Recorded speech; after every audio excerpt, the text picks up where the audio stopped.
আসসালামু আলাইকুম রহমতুল্লাহি ওবারাকাতু। প্রিয় দর্শক, আজকের ভিডিওতে আলোচনা করব পবিত্র জুমার নামাজ পড়ার নিয়ম ও 3টি আমল নিয়ে। দর্শক, আমরা প্রথমেই জানব 1. জুমার নামাজ মোট কত রাকাত। 2. এই নামাজের সূরা কি। 3. জুমার নামাজ পড়তে না পারলে কি নামাজ আদায় করবেন।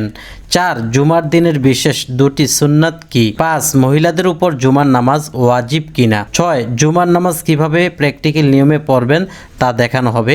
7. জুমার নামাজের পর দোয়াটি পরে যা চাইবেন তাই কবুল। দর্শক, এই 7টি বিষয় জানার পূর্বে আমি আপনাদেরকে অনুরোধ করব ভিডিওটি প্রচারের জন্য একটি লাইক দিবেন। পরবর্তীতে এমন ভিডিও পাওয়ার জন্য আমল টিভি চ্যানেলটি সাবস্ক্রাইব করে পাশে থাকা বেল বাটনটি চেপে রাখবেন। তাহলে চলুন ভিডিওটি শুরু করি। আমরা প্রথমেই জানব জুমার নামাজ মোট কত রাকাত। জুমার রাকাত সংখ্যা 4 রাকাত সুন্নত, 2 রাকাত ফরজ, 6 রাকাত সুন্নত। বোঝা গেল 2 রাকাত ফরজ পড়ার আগে 4 রাকাত সুন্নত আছে এবং পরে 6 রাকাত সুন্নত আছে।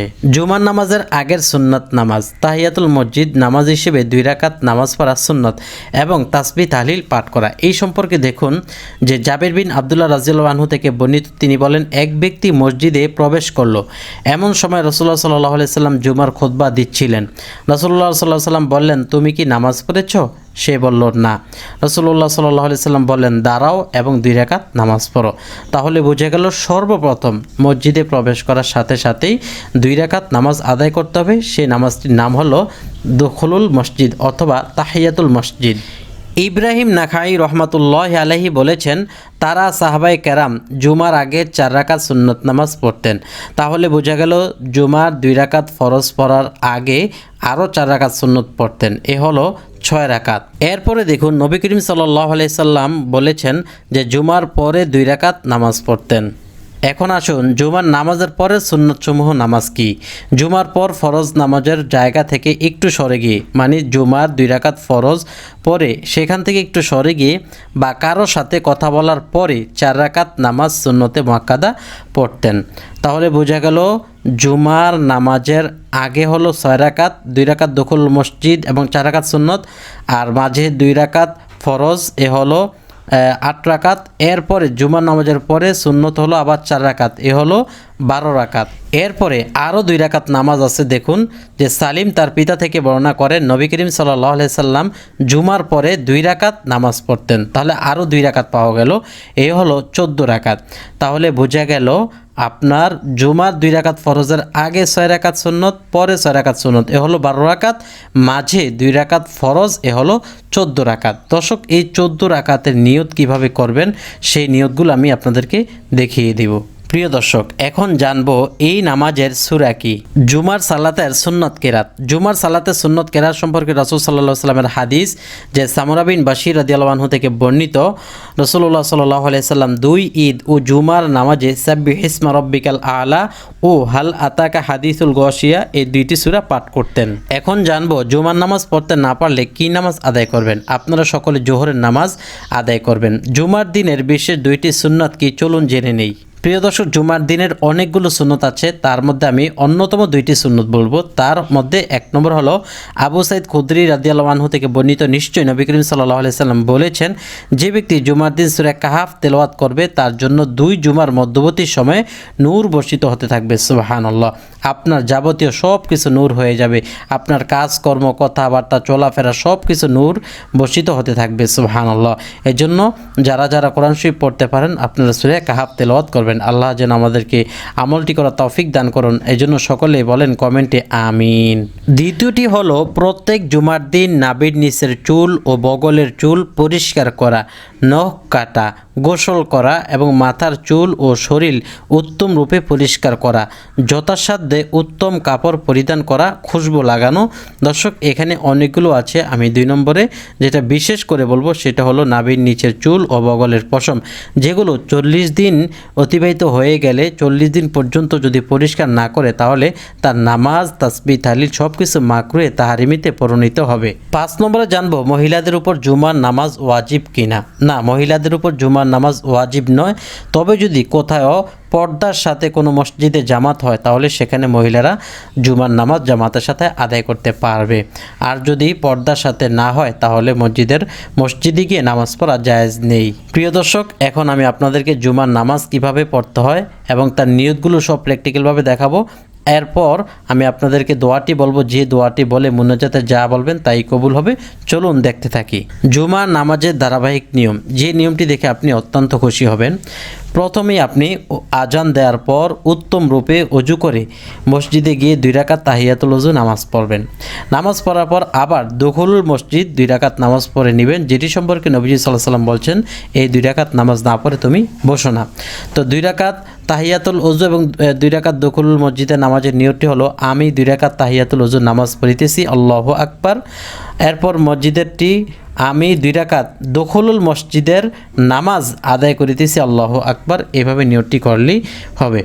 অতঃপর জুমার 4 রাকাত সুন্নত পড়বেন, যেটা জুমার নামাজের আগে পড়ার কথা আমি একটু আগে আপনাদেরকে হাদিস শরীফে দেখিয়েছি। নিয়তটি হলো, আমি জুমার আগের 4 রাকাত সুন্নতে মুআক্কাদা নামাজ পড়িতেছি, আল্লাহু আকবার। তো এই 4 রাকাত সুন্নতে মুআক্কাদা আপনি কিভাবে পড়বেন সেই নিয়মটা আমি এখানে দেখিয়ে দিচ্ছি, অর্থাৎ প্র্যাকটিক্যালভাবে আপনি কিভাবে আদায় করবেন। তো প্রথমে আপনি জায়নামাজে দাঁড়ালেন, দাঁড়ানোর পর আপনি নিয়ত করে হাত বাঁধলেন আল্লাহু আকবার বলে। এরপর সানা পাঠ করলেন সুবহানাক আল্লাহুম্মা, এরপর আউযুবিল্লাহ, বিসমিল্লাহ, সূরা ফাতিহা, এরপর যে কোনো একটি সূরা পাঠ করবেন। এরপর রুকুতে যাবেন, সুবহান রাব্বিল আযীম 3 বার পাঠ করবেন। রুকুতে দাঁড়াবেন, সামি আল্লাহু লিমান হামিদা। আবার রুকুতে চলে যাবেন, আল্লাহু আকবার, সুবহান রাব্বিয়াল আলা 3 বার পাঠ করবেন। রুকু থেকে সোজা হয়ে বসবেন, এখানে একটি দোয়া আছে, আল্লাহুম্মা গফিরলি ওয়ারহামনি ওয়াহদিনি ওয়ারযুকনি ওয়াআফিনি। আবার সিজদায় চলে যাবেন, 3 তাসবিহ পড়বেন। এরপর দ্বিতীয় রাকাতের জন্য দাঁড়াবেন। দ্বিতীয় রাকাতে দাঁড়িয়ে আপনি এখন আউযুবিল্লাহ সানা পাঠ করবেন না, বিসমিল্লাহ পাঠ করবেন, সূরা ফাতিহা পাঠ করবেন, যে কোনো একটি সূরা পাঠ করবেন। তো আলহামদু যে কোনো একটি সূরা পাঠ করে আপনার দ্বিতীয় রাকাত শেষ হলো। এখন দ্বিতীয় রাকাত শেষ করে আপনি রুকুতে যাবেন। রুকু করলেন পূর্বের মতো, সিজদা করলেন, 2 সিজদার মাঝে দোয়া করলেন। এখন বৈঠকে বসলেন। যেহেতু নামাজটি 4 রাকাত, তো 2 রাকাত পরে বসলে সেটা হলো প্রথম বৈঠক। প্রথম বৈঠকে শুধুমাত্র তাশাহুদ পড়তে হয়। তো তাশাহুদ পাঠ করে আপনি তৃতীয় রাকাতের জন্য দাঁড়িয়ে গেলেন। দ্বিতীয় রাকাত যেভাবে পড়লেন ঠিক তৃতীয় রাকাত সেভাবে পড়বেন। সুন্নতের ক্ষেত্রে আপনার 4 রাকাতই সূরা মিলাতে হবে। তো তৃতীয় রাকাতও আপনি বিসমিল্লাহ সূরা ফাতিহা পাঠ করে যে কোনো একটি সূরা মিলিয়ে রুকু সিজদা করলেন, করে আপনি চতুর্থ রাকাতের জন্য আবার দাঁড়িয়ে গেলেন। চতুর্থ রাকাত শেষ করে শেষ বৈঠকে বসলেন, তাশাহুদ, দুরূদ শরীফ, দোয়া মাসুরা, এরপর সালাম করে আপনি উভয় দিকে নামাজটি শেষ করবেন। অতঃপর ইমামের পিছনে 2 রাকাত ফরজ নামাজ পড়বেন। এই নিয়তে আমি এই ইমামের পিছনে 2 রাকাত জুমার ফরজ নামাজ পড়িতেছি, আল্লাহু আকবার। 2 রাকাত ফরজ নামাজ শেষ হলে অতঃপর 4 রাকাত জুমার পরের সুন্নত আদায় করবেন, যেটাকে বাদাল জুমা বলা হয়। এখানে আমি নিয়তটি দিয়েছি, আমি জুমার পরের 4 রাকাত সুন্নত আদায় করিতেছি, আল্লাহু আকবার। এরপর আপনি যখন নামাজগুলো সম্পূর্ণ শেষ করবেন, এরপর কিছু তাসবিহ তাহলিল পাঠ করবেন। তো বিশেষত করে আপনি সূরা ফাতিহা, আলহামদু সূরা 1 বার পড়বেন, সূরা ইখলাস, কুল হুয়াল্লাহু আহাদ 3 বার পাঠ করবেন। এরপর ইসমে আজম পাঠ করা, মুনাজাত দেয়া। আমি এখন আপনাদেরকে ইসমে আজমটি দেখিয়ে দিচ্ছি। ইসমে আজম দেখিয়ে মুনাজাতটি দিয়ে শুনিয়ে দিব। প্রিয় দর্শক, এটা হলো ইসমে আজম। এই ইসমে আজম পরে যা চাইবেন তাই কবুল হবে। তো প্রথমত আপনি মুনাজাত দিয়ে দিবেন, মুনাজাতের মধ্যে দোয়াটি পাঠ করবেন। যদি মুখস্থ না রাখতে পারেন তাহলে মুনাজাতের আগে দেখে দেখে দোয়াটি পাঠ করে এরপর মুনাজাত দিয়ে বলবেন, আল্লাহ এই ইসমে আজমের ওসিলায় তুমি আমার মুনাজাতকে কবুল করো। ঠিক আছে? তো দোয়াটি পড়বেন এভাবে, আল্লাহুম্মা ইন্নী আসআলুকা বিআন্নী আশহাদু আন্নাকা আনতাল্লাহু লা ইলাহা ইল্লা আনতাল আহাদুস সামাদুল্লাযী লাম ইয়ালিদ ওয়া লাম ইউলাদ ওয়া লাম ইয়াকুল লাহু কুফুয়ান আহাদ।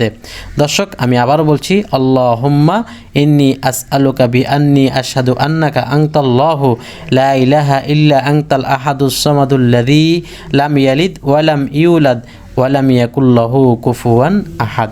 এইভাবে দোয়াটি করে এরপর আপনি বলবেন, আয় আল্লাহ, আপনি আমাকে ইসমে আজমের ওসিলায় জীবনের গুনাহগুলো মাফ করে দেন, আমার মনের আশা পুরো করেন, আমার শরীরকে সুস্থ করে দেন, আমাকে চাকরি বাকরির ব্যবস্থা করে দেন, আমার আহার রিজিকের মধ্যে বরকত দেন, আমি যে বিপদে আছি বিপদ থেকে উদ্ধার করে দেন, আমি যে মামলা মোকদ্দমায় লেগে আছি সেটা থেকে আমাকে মুক্ত করেন।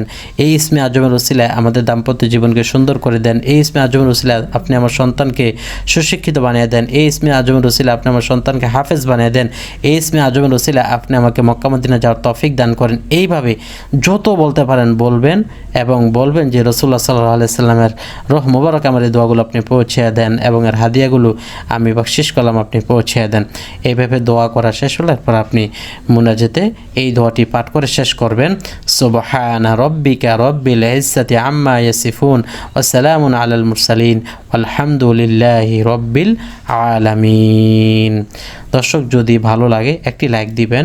পরবর্তীতে আবার এমন ভিডিও পাওয়ার জন্য আমল টিভি চ্যানেলটি সাবস্ক্রাইব করে পাশে থাকা বেল বাটনটি চেপে রাখবেন